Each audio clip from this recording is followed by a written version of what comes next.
شو الفرق ما بين اكل مطاعم الخمس نجوم اللي اسعاره مرتفعه وما بين اكل استرن اكل بخمس نجوم وباسعار متاحه للجميع؟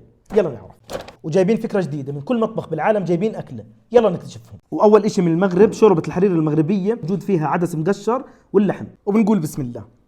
بسم الله ما شاء الله. يا جماعه الخير، المطبخ المغربي من ألذ المطابخ بالعالم، كترونا مثل هيك اكلات. والطبق الثاني من روسيا شوربه البورش، وبيطلع معها السمتانه، اشي اساسي مع الاطباق الروسيه.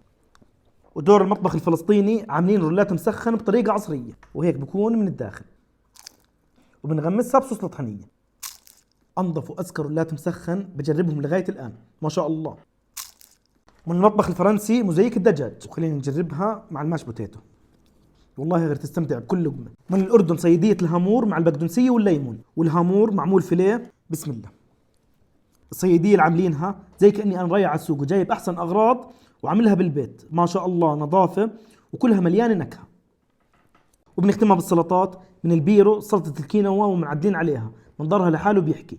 ومن العالم سلطه الشمندر العالميه الكريسبي. واسترن كلاود كيتشن فاين دايننج، ما شاء الله، هاي انا كلمه مسؤول عنها، جربوهم على مسؤوليتي، اسعارهم ممتازه مقابل الجوده اللي بيقدموها، وصحتين والف عافيه.